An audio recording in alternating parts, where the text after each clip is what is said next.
This is the Thom Hartmann Program. Welcome back to the Thom Hartmann Program. I want to thank all of my callers calling in today. And I want this next segment, I really think you are all going to want to hear this and listen. And Thom's audience are the exact people you, as part of the media revolution, have to take this story, and we need to use it to build power, to push for change to our incredibly broken non-system of healthcare in this country.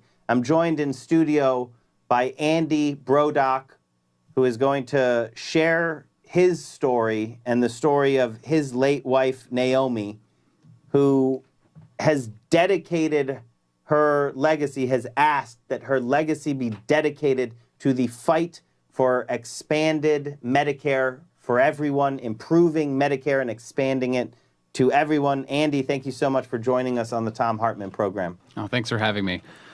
I want to get started, just kind of tell our story. We met in college, freshman year of college. We were college sweethearts. We fell in love. It was cute. It was awful. And since we were in the Midwest, we got married right away and then had kids right after that. So we were 25, had 2 kids, and we were doing everything right. We were working, trying to get through best we could.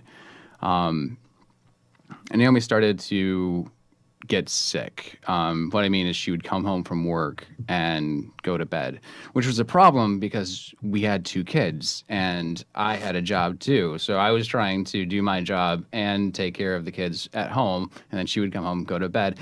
It just wasn't working, and she was in a lot of pain and we couldn't figure it out. And then one day she came to me in tears and said that there was a lot of blood in her stool. So that's serious. That's a serious thing. So we scheduled an appointment with a doctor, and he ran some tests. Really wasn't sure what was going on. Then I got a call on Monday. This happened on a Friday. I got a call on a Monday from the doctor and said, "You're your wife's emergency contact. We can't get a hold of her. Where is she?" And I'm like, "Well, she's at work." And they're like, "She shouldn't be at work. She should be in the emergency room. We don't even know how she's conscious right now. Her hemoglobin levels are so low." I was like, "Well, I'll get her home." She's like, "She can't drive. You don't let her drive here because she'll get in an accident." So we took her to the hospital. They did test after test. They were assuming it was some type of stomach ulcer. And then that Thursday, it was Valentine's Day, they did a colonoscopy. We met with Dr. Gupta afterwards. He sat us down and was like, "Hey, I am glad we did the test, but I'm very sad about what we found." And told us that there was a large tumor just inside her rectum. And he's like, "I'm sure this is cancer. There's no way this isn't cancer." And I remember in the moment, all I wanted to do was just cry, right? When you're handed that, that's what you want to do. And he said, no, don't cry. And I feel like I was kind of robbed that moment, but whatever. It started a very difficult process. Chemo is awful. Radiation is awful. The scans are awful. The amount of doctors and time that it takes to just fight cancer is insane. No one would take chemo if the cancer didn't kill you. Chemo is just slightly less worse than cancer. We go through that whole process. We end up moving to Maryland from Michigan to be closer to family, to be near better doctors. And at that time, we were winning. We were working with Dr. Marshall at Georgetown University Hospital. He's a great doctor. And we were beating the cancer. There was very little chance of local reoccurrence. It had spread to her lungs. It was stage 4 diagnosis. And we were convinced that we had 10 years until she got a second cancer. No idea why. It's completely unrelated to the first cancer. This one was squamous cell carcinoma in her tongue. She had to have half her tongue removed last January. And after and that they did 6 months or did radiation, and it takes about 6 months to recover from that. So we expected her recovery to be sometime in November, but she didn't actually make it to that point. The chemo drugs weren't working. She wouldn't take the platinum-based chemo drugs from before because they were so difficult that she knew at this point in her life that it wouldn't be something that she would be able to do. We tried a new immunotherapy drug called Opdivo that had some success with her type of cancer, but it didn't fix this. So she went on hospice in late October, and then she passed away on November 4th.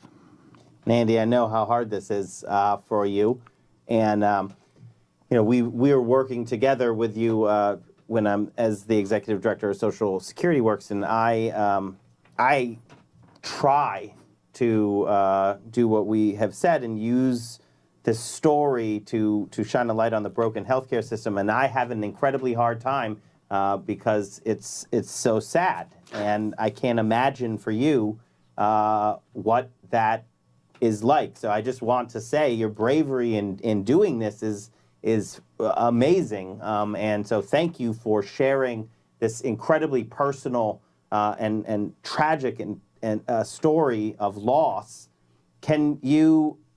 We've only got a couple minutes in this segment, and I want to really delve into why did Naomi want to dedicate her life's legacy to the push for Medicare for all. In dealing with all of this, the broken healthcare system was in your face the entire time. Yes. It's awful. Having cancer is bad enough, but having to deal with private insurance and trying to manage bills and manage care on top of just try to live, it's not okay to ask people to do that. We were put in some very, very difficult places where we had to make some very awful decisions that no one should ever have to make. And Naomi did not want anyone else to have to go through what we went through. There's a real chance that the story could have been avoided altogether had our healthcare system been a little better. And what that looks like, and it is in this healthcare system, non-system that we have, it's broken on purpose so that, these greedy liars on Wall Street and their minions can make money off of us, off of our health. We don't have a healthcare system at all. It's not aimed at keeping us healthy.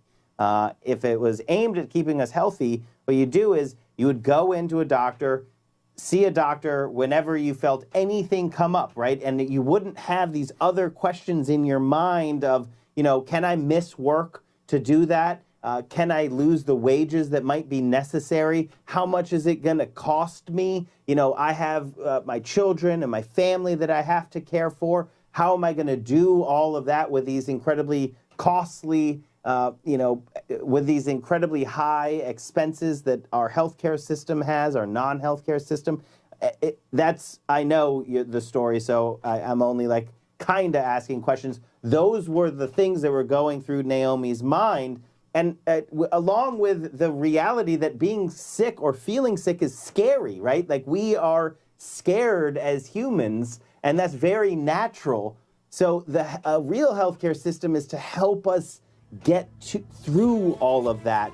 But our healthcare system, basically you show up and they first thing they say to you is, give me your insurance card and your license to make sure that your credit rating is high enough in many respects. And that is just a fundamentally wrong way of doing things. And I want to talk with you specifically about that when we come back from the break. Andy Brodock, thank you for joining us. Thom Hartmann Program.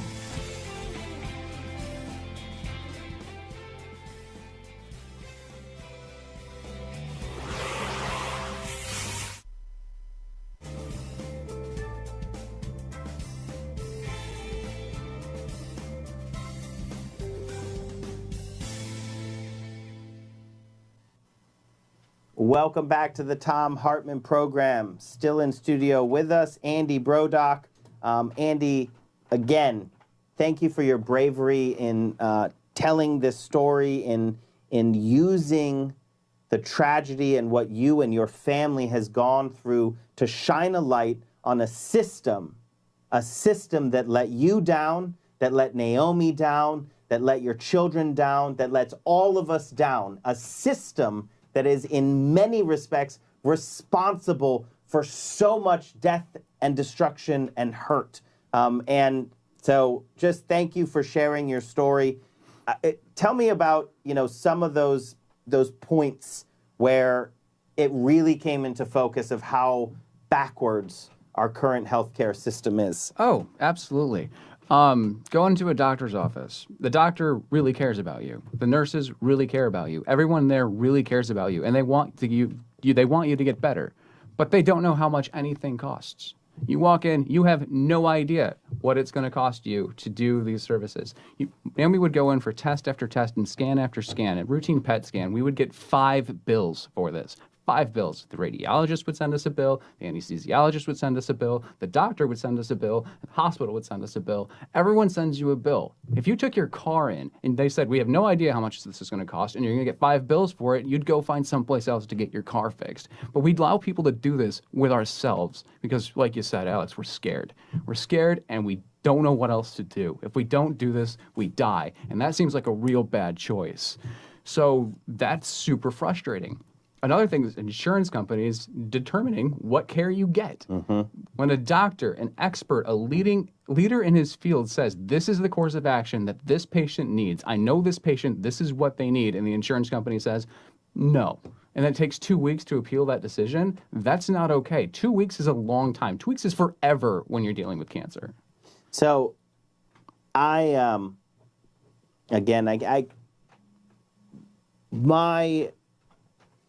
your story is so powerful because it is also so normal and so, right? This is America. This is what happens. This is what our system rots. I don't think that's the right word. This is what our system does. It's broken on purpose, and it's millions of stories like yours that it's just kind of like, oh, well, that's the way it is.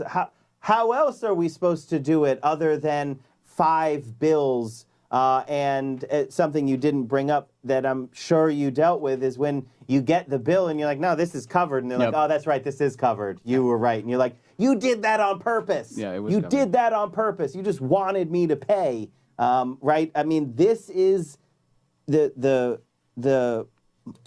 the mundaneness of sickness that also, right? Life doesn't stop. Everything keeps going. And now you have to deal with an illness, later the hospice care, end of life care, and still our system is sending you bills. Our system is inundating you with paperwork because they never stop looking at people as places to extract money from. That is not a healthcare system. And again, nurses, doctors, they all want you to get better. They want to work with you to get better. But there's some dude in a suit standing there being like, actually, no. Why is that dude in a suit in the room? That's the question. We'll be right back.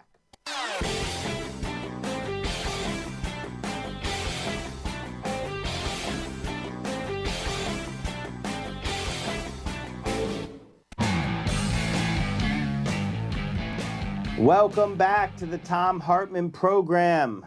In studio, Andy Brodock, who is so bravely sharing his story, the story of his wife, Naomi, and what they went through, and why we are going to do everything within our power at Social Security Works to shine a light on this story and to use it to end this story happening. To build a system that is actually aimed at keeping people healthy. And we can obviously do it. We're literally the only country in the OECD that doesn't have healthcare guaranteed as a right. Everyone else can do it, but we're supposed to believe we can't. The richest nation in the world at the richest point in our history. Andy, you saw so many things through this process that you went through with Naomi. What was was there one moment when it really came, when it flashed into anger at the system as it was, where it came into stark relief that this is not right? I can think of three.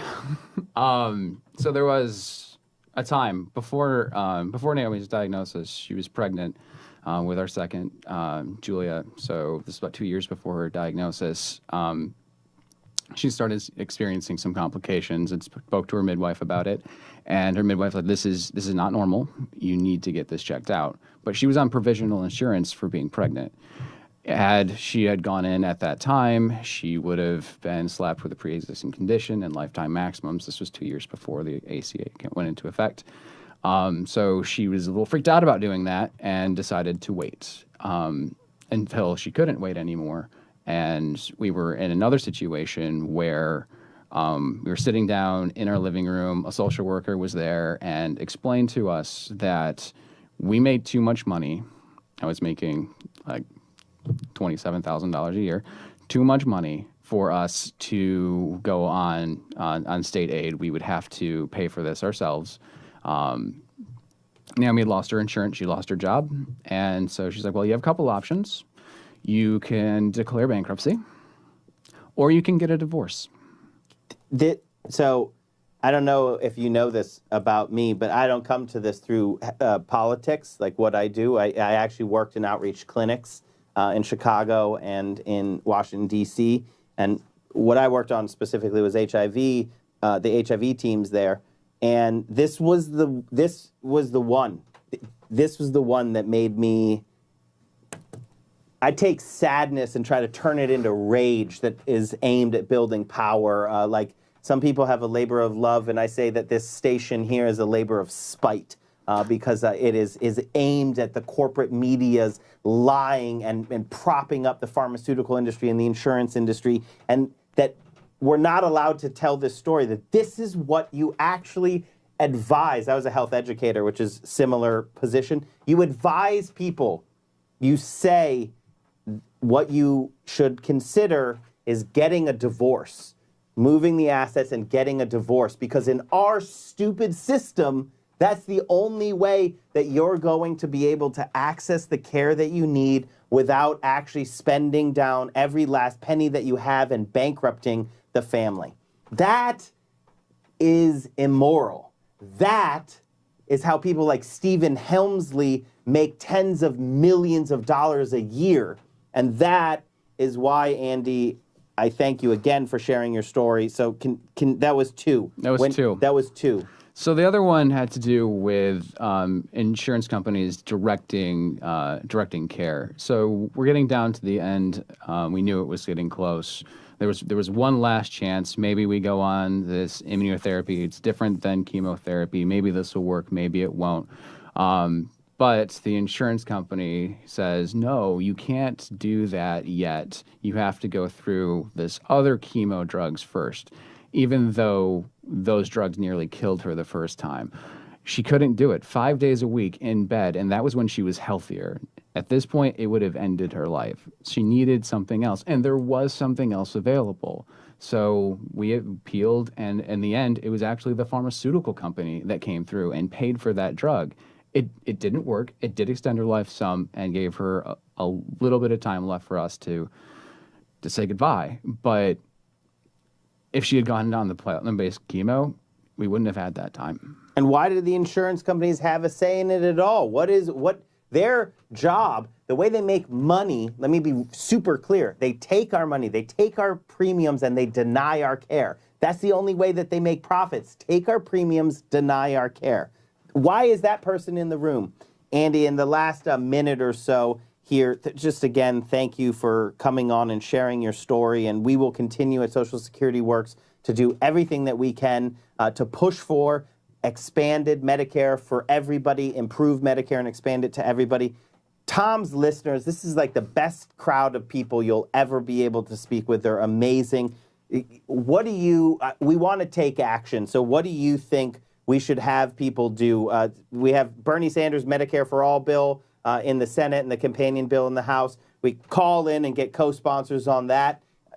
I know that Naomi was a big fan of Bernie Sanders and that drive. So tell our listeners what you think they can do to raise their voices and take action. I think the best thing you can do is what Barack Obama said. Don't boo, vote. We got to vote. We have to tell our representatives that this is what we want. This is what it needs to be. And if we don't get representatives who are willing to set that aside and be statesmen and not politicians, then we need new representatives who will do this. Who will fight for health care as a right for everyone in this country, who will banish that insurance executive in a suit from the doctor's office forever, who will just end this corrupt and immoral industry which serves no purpose other than to deny people the care that they need.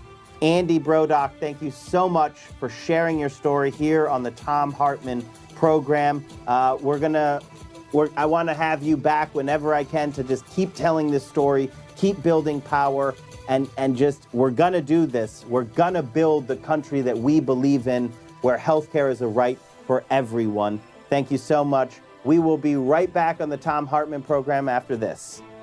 You're listening to the Thom Hartmann program. Call 202-808-9925. We got more show for you coming right up after this.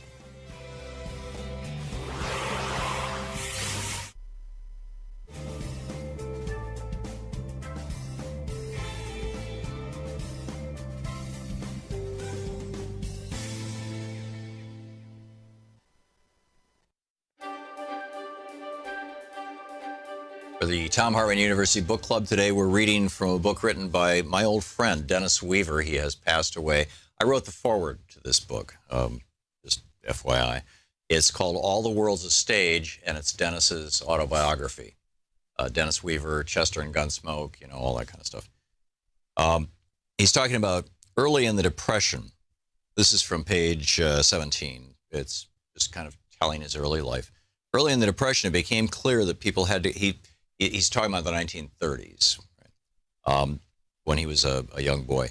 Early in the Depression, it became clear that people had to come together and support each other, or many would just not survive. Not being cooperative and neighborly was not an option. If our neighbors were in trouble, we would not think twice about helping them. We just did it. I remember a family named Hardy bought the 10 acres next to our farm. There was nothing on that land except woods. The men in the surrounding area got together on weekends to cut down the trees and made logs to build a house, a real log raising. Within 6 or 7 weekends, they built a log home for the Hardy family to live in and a shed for their cows. Children had lots of fun. We played games and jumped from stump to stump like leaping frogs while the men sawed logs and hammered nails. Ladies brought covered dishes of food like potato salad, baked beans, and Jell-O, and we had a picnic at lunchtime. It was a community thing, a gathering of friends, and to this day, I still carry the feeling with me. In those times and moments, despite the Depression, we thought we had the best of life, and in a way we really did. Life was simpler. We knew how good it felt to be neighborly, to share our lives with each other. The national economy was shredded due to the crash of 1929, but in our area, including parts of Missouri, Oklahoma, Kansas, and Texas, the problem was exacerbated by what was known as the Great Dust Bowl. Continuing droughts had dried up the earth, and the fierce winds picked up the defenseless soil and made huge clouds of thick, swirling dust. Visibility often shrunk to a few yards. Most skilled and determined farmers were humbled before its wrath. The nutritious topsoil was all blown away, and agriculture came to a screeching halt. At the time, I didn't understand it, but it's crystal clear to me now that our economy and our environment are interdependent. When the environment at that time was destroyed and the farmers could no longer farm, they weren't the only ones who suffered. The economic disaster for the farmers spread like a raging virus to carpenters, plumbers, shop owners, and even bankers. Okies by the thousand piled whatever possessions they could salvage into cars, trucks, any jalopy that would run, and headed for California, which Dust Bowl victims considered to be the land of milk and honey. Perhaps the only one who profited from the Dust Bowl was John Steinbeck when he wrote The Grapes of Wrath. Because of the Dust Bowl, our farm was not financially successful. It certainly helped to feed the family, but the extra income my folks had hoped it would generate did not materialize. Mom, always trying to find a way out, heard from neighbors who had fled the Dust Bowl and our devastated economy earlier that the strawberry picking was good in Oregon. There was money to be made just for the picking. So we gave up on the farm and moved back to my birthplace in Joplin, 619 Brownell, to get ready for the trek west. Furthest west I'd ever been was Blackwell, Oklahoma. Would I see a real live cowboy? I wondered. What would Oregon be like? I might even see the Pacific Ocean. Our budget for the trip was minimal at best. Like the pioneers who crossed the Great Plains 100 years earlier, we were obliged to carry our own supplies because motels and restaurants were out of the question. Unlike those earlier settlers, the horses that carried us were not hitched to a wagon, but were under the hood of a 1928 DeSoto. Our plan was simple. Mom, Howard, Mary Ann, 2 years old by this time, Jerry, Denzel, Bell, and I would go to Oregon and pick strawberries and do what other jobs we could get. We would save our earnings and come back to Joplin in time for Howard and me to go back to school. Dad would stay behind, keep his job at the Empire District, and serve as a safety net for us. In case we broke down or got stranded, he could bail us out. Denzel was a carpenter by trade. He put his skills to good use. He built a cupboard on the back of Old Betsy, our DeSoto, where we could store an ample supply of canned goods and food staples.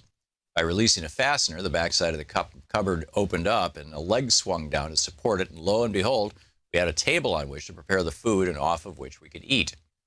We jammed the storeroom with supplies, gave Old Betsy a final mechanical check, said our farewells, and headed west for the wild blue yonder. Although she never hinted at it, I'm sure Mom must have had a few qualms and trepidations. For me, it was just the beginning of what I imagined to be a great adventure. We started out for Oregon in the late spring of 1934. In those days, there were no 4-lane interstates, just 2-lane roads that were often in need of repair and full of detours. Our top speed was 40 miles an hour, so driving to Oregon was no walk in the park. Not long after crossing into Colorado from Kansas, we could see on the horizon what looked like a triangular cloud. It was strange because, like the other clouds moved, this one didn't budge. We used it as a guiding star for more than 2 hours before we realized it wasn't a cloud at all. It was the snow-capped top of Pikes Peak. As we drove deeper and deeper into the Rocky Mountains, I was moved more and more by their sheer beauty and breathtaking grandeur. It was awesome. I loved the majestic granite mountains, the tall pines, the quaking aspens, the crisp, dry air. It was all very magical to me. I guess I'm back in Colorado today because I was so impressed with it as a child. I was not only impressed by the beauty, but by what it had to offer. This was the first time I'd ever seen a real live working cowboy, and it was the first time I'd ever seen a real deer.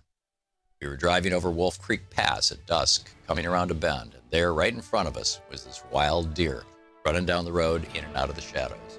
The book, All the World's a Stage, Dennis Weaver's autobiography. The foreword by Thom Hartmann. Free, and you can listen anytime, any place you want.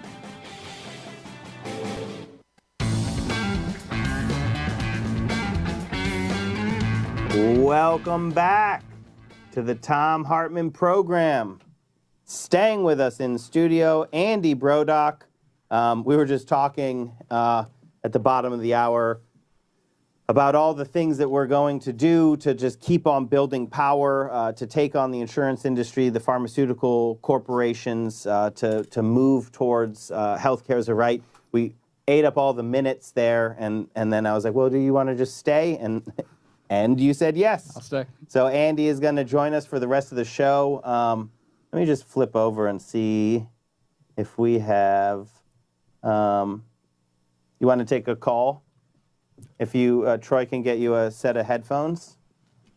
And I'm going to just go to Felicia in New Mexico. Felicia, you're on the line. Thank you. And my heart goes out to you, Andy. I've been fighting corporate assembly line medicine for 50 years.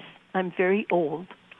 And because we have to be able to stay in good enough shape to finish this fight, I started a Facebook page called Activist Health Support. And it includes black box warnings against things like Cipro and other avenues of medically vetted treatment, so you don't just have the choice between, big pharma and big knife. And And I guess my third thing would be, which is too big for today's show, I think, but the thing that's never looked at is, why did your wife get cancer? Why are so many people having cancers now? What is it in our environment that is so toxic? How many things are toxic because of corporate greed that are killing off our wonderful people? Felicia, So thank you so much for your call.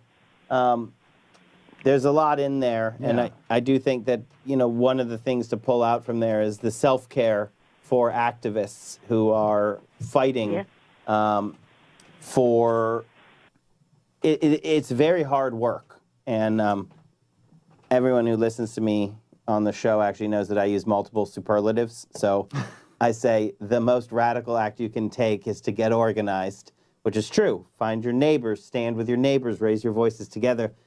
But the most radical act you can take is also self-care, is taking care of yourself as you fight, because you can burn pretty bright in these fights, but they are long, and you have to take care of yourself while you're doing that. So do you have anything you want to speak to on that front, Andy? Yeah, cancer's a fight, and it's a long fight. It's a war. It's not just a battle. It's constant battles, and it's full of anxiety, not knowing what's coming next, anxiety about what is coming next, and trying to figure that out. Surgeries, radiations, chemos, all of it.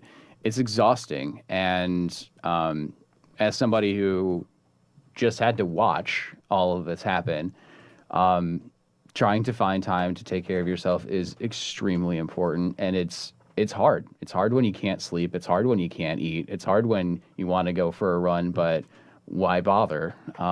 If I take this time for myself, is that time taken away from the person that I might not have next month?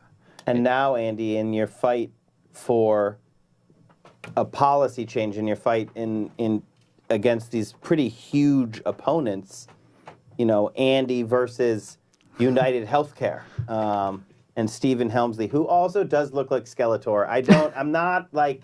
I'm not saying anything other than he does actually look like Skeletor. Nothing against Skeletor. Nothing against, no, Skeletor is fantastic. It's more of a just noting that similarity is there. But a person like Stephen Helmsley, who makes tens of millions of dollars denying care, and remembering that the ACA, I worked to push the ACA. I wanted a public option, and I wanted to keep going to single payer, and there's a lot to be disappointed with the ACA, but I'm proud of the things that are good in the ACA. I'm very proud of them. Absolutely. And remembering this, they didn't get rid of pre-existing conditions because they were like, oh yeah, no, we're gonna, right? We had to force them to take this immoral concept and get rid of it. They used to just, oh, you got sick. Yeah, that's why we don't cover you. Right. But wait, isn't that your job? Isn't that what insurance is? And they're like, yeah, but no, we're not going to cover you. The opponents that we're fighting are huge. They have no moral compass. They are addicted to money, and of that, they have a lot. So self-care in this fight is also an important part. So I'm going to just keep asking a question from that, and then I'm going to take another caller on Medicare for All. But is this activism of yours, is this helping you as well? Oh, yeah. This was a senseless tragedy. There's no reason cancer happens. She asked, why did your wife get cancer? We don't know. She had zero risk factors for cancer. There's no way to know why this happened, why she got a second cancer. We don't know. It's no reason. But we can take something that's this senseless, look at all the places where it failed, and try to make a change there. Had she been able to get treated earlier, her chances went from 6% for a 5-year survival rate to 80% 5-year survival rate. If it was stage 1? If it was stage 1, if they caught it when she was pregnant with Julia, there's a very likely chance that she would have lived with almost no complications. So that in itself is a big deal. Which is what we're talking about, and again, I agree completely, and I kind of directed us away from that part. But you're right to shine. There is no sense if life was really, if you were able to like, oh yeah, there I can explain all these things. You know, that would be way easier. But we don't know why, and systems then are set up with all the vagaries of life included, right? So you set up a system knowing that we don't know the exact whys, and we definitely don't know what the future is. But if you had a healthcare system that was aimed at keeping people healthy, that is something that we can work on, right? Like aimed at keeping people healthy, that the system's aim is to keep people healthy, not to make money for these private companies. It's actually, you know, it's not a very difficult or even bold concept. The boldness is in the reactionary greed. It's bold that these insurance companies exist in the first place, because the common sense thing would be, oh, let's have a health care system. I am going to go to another call on Medicare for All. That's cool. Andy was not going to take calls with y'all callers, but he agreed to, and I think we're really lucky to have that opportunity. So I am going to, there's a bunch of, because it's Anything Goes Friday, there's a bunch of different topics, but I am going to just say I'm going to bias towards the Medicare for All calls right now. So Kelly in Missouri, you're on the line. Hi, how are you today? Good, thanks for calling. I just wanted to speak about the Medicare for All, and I think it would definitely be a good start. But my sister was diagnosed, and she had a Medicare. She was diagnosed in April with colon cancer, and she passed away in November. And we're still tens of thousands of dollars in debt. I mean, it's better than being hundreds of thousands of dollars in debt or millions of dollars, but it's not. It pays 80/20. So you're still responsible for 20% of it, whatever it is. Kelly, you're completely right. You're completely right. And it's, Andy, I'm going to turn to you. I just want to clarify that, and I should say it every time, I'm not interested in, and the policies that we promote are not to just expand Medicare as is to everyone. We will work on that too, because we could do that, but at the exact same time, we always have to be improving Medicare. That the private insurers have basically drilled holes in the system that they can then fill and extract money from, so that there are these gaps that you have to buy other products, that it doesn't cover eyes, ears, and teeth. We need an improved Medicare that we expand to everyone. So Kelly, thank you so much for calling in and pointing that out. Andy, do you have anything on that? I do, actually. Yeah, you're right. It doesn't cover everything, but it could. We spend so much money on insurance, and we're also paying for Medicaid. Like, we pay for that. That's coming out of my paycheck. And also what's coming out of my paycheck? A lot of money. Last year, I made $38,000. I spent over $10,000 trying to keep my wife alive. That's a fourth of my income. When we were first diagnosed, if I were to go back that far, I was still going to pay $10,000 a month, but I was only making like $20,000 a year. Half of my income? This is ridiculous how much we're asking people to pay. It's not okay, and it's not sustainable, and it's only hurting us. It is not sustainable. It is definitely not okay. I often say that these policies are both cruel. They're cruel because they hurt. They're cruel by definition. But they're also stupid. They waste money on the big scale, on a huge scale. Our healthcare system is so inefficient that we spend the most on healthcare in the world. If we were just to bring it down to 2, there would be no debt problem, which they always scaremonger about, forever. But just ponder that. That's how inefficient our healthcare system is. You're listening to the Thom Hartmann program. We'll be right back. You're listening to Thom Hartmann. Visit thomhartmann.com for audio and video archives. Taking more of your calls with Andy right after this.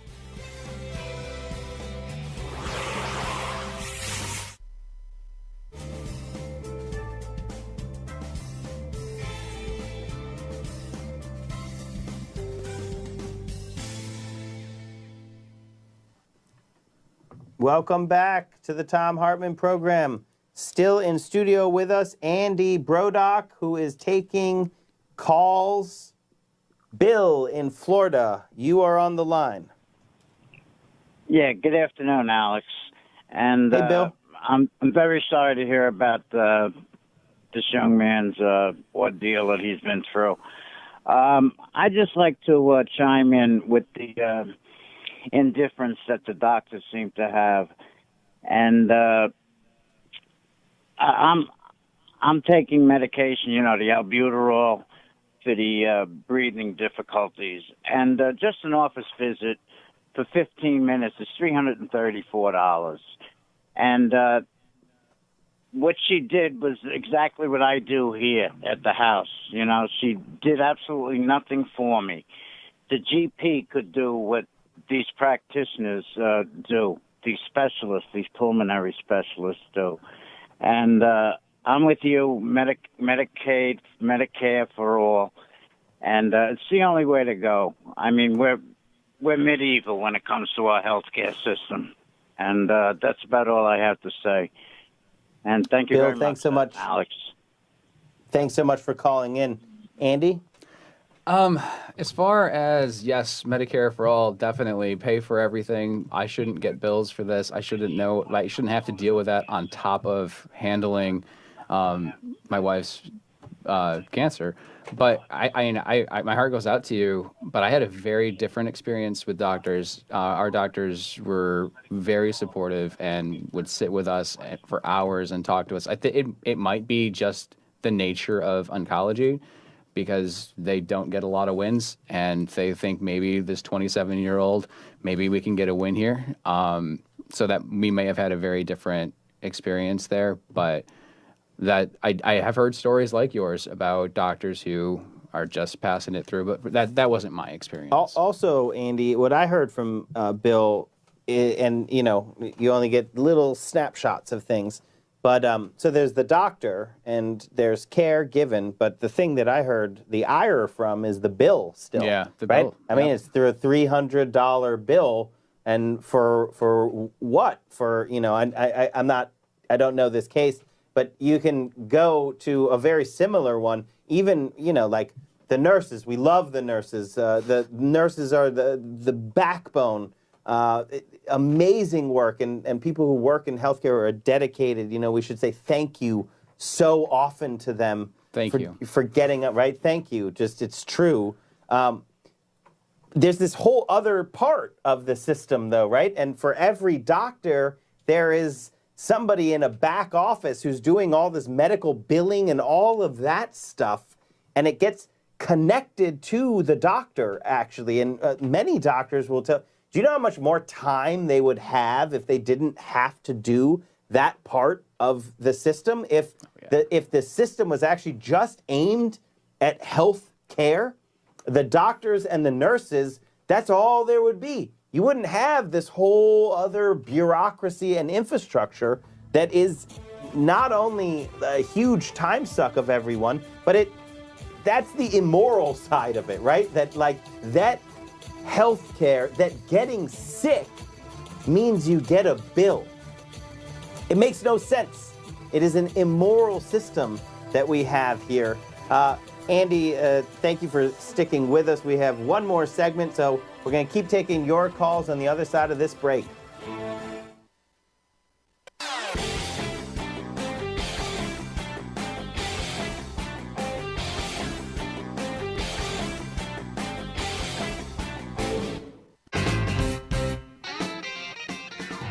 Welcome back to the Thom Hartmann program.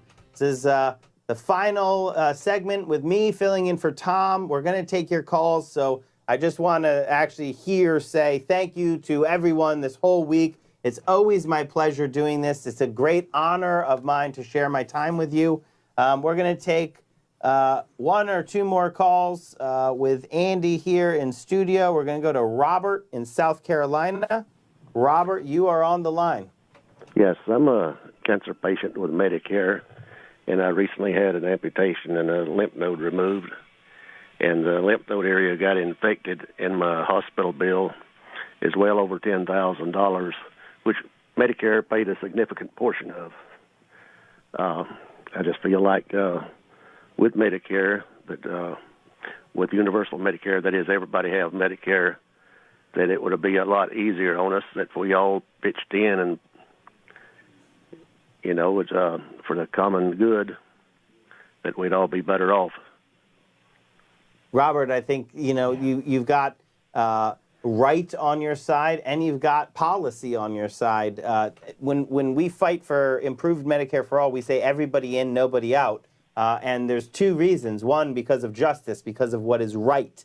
But on the other side, because it's good policy, because universality of a risk pool is actually how you drive down costs for everyone. That is what a social insurance program does. When we're all in it together, we can all shoulder a bit of the risk because none of us know. There is no rhyme, reason, or predictability to whether or not you, I, or anybody will get sick. We just don't know that. And so when everybody is in, then you have the greatest pool, over 300 million people sharing the risk. And that's how we can actually cover everybody with an improved Medicare for all system. People will get better care, and it will cost less.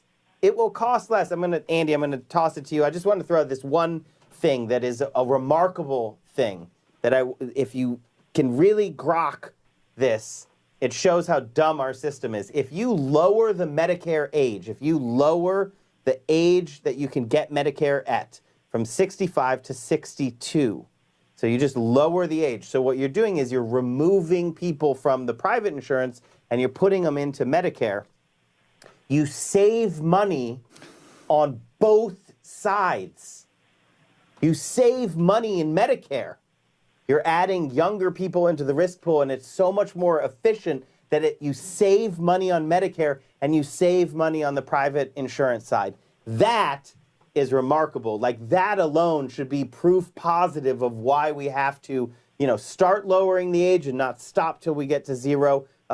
Any path we can to an improved Medicare for everybody. Andy? Absolutely, and I just wanted to thank you for calling, because you said it so well, that everyone should have rights to this. Take my situation into account. My wife was working. We were doing everything right until she got sick. Then what do? The healthcare system is don't get sick, and if you do get sick, die fast. Like, that's it. There's nothing else to do there. You can't. We had no options, no real options. So yeah, Medicare for all, expand it so that we don't have to pay. If everybody pays a little bit, Medicare's already insuring the most expensive, the old and the poor, already being covered. Get the healthy people in there, drive the cost down. A thing that I think, and Robert, I will add, I will also add my thanks for calling in and sharing your story and helping us with our stories shine a light on this broken system. When you have everybody just shouldering a little bit of, let me just say what I'm saying. Social Security is the best example of what you can do when everybody is taking a piece of it, when everybody is paying into this one system. And everyone kind of knows the retirement side. This is very analogous to Medicare, too. Everybody kind of knows that it insures against the loss of wages due to retirement, due to old age. But it also insures against the loss of wages due to a life-changing event. If a person becomes disabled and they can no longer work, then Social Security is there for them. It also insures against the loss of wages if a breadwinner of a family dies. The surviving children receive the Social Security survivor's benefit. You're able to actually provide this only because of universality. You cannot cover something like that, an inflation-protected annuity plus long-term disability insurance plus life insurance. The private system cannot do it. That's why we create social insurance. It's not that, we wanted to with Medicare. It's not like we were like, oh, let's make sure that seniors are covered. It was then a gift to older Americans. It was because the private insurance wouldn't cover older Americans. They would find any reason they could to throw people off basically exactly at 65, which is where the actuaries show health costs, starting to go on a very steep incline. Similarly with people who become disabled. We don't create these systems to cover people because it's like, oh, here's a gift. It's because the private sector cannot do it. And I posit we have shown time and again that the private sector cannot do health insurance. There is a place for insurance in an expanded Medicare system, in an improved expanded Medicare system, on top of the system. You can buy extra insurance. We see that around the world. But for providing health care, a private insurance does not work. Andy, we got 10 seconds. You get the final word here. Vote. We got to change this. Andy's final call to action, get out there. And if the people who work for you aren't fighting for you, and they're fighting for the greedy liars on Wall Street, get rid of them and put someone in their place who will fight for you. I'm Alex Lawson, and again, a heartfelt thanks to all of you for joining me as I guest hosted the Thom Hartmann program this week. Tom's going to be back next week, so don't you worry. Thanks again, and man, I enjoy this every time. Great week with you all. Thanks. You've been listening to Thom Hartmann. For audio and video archives, visit thomhartmann.com.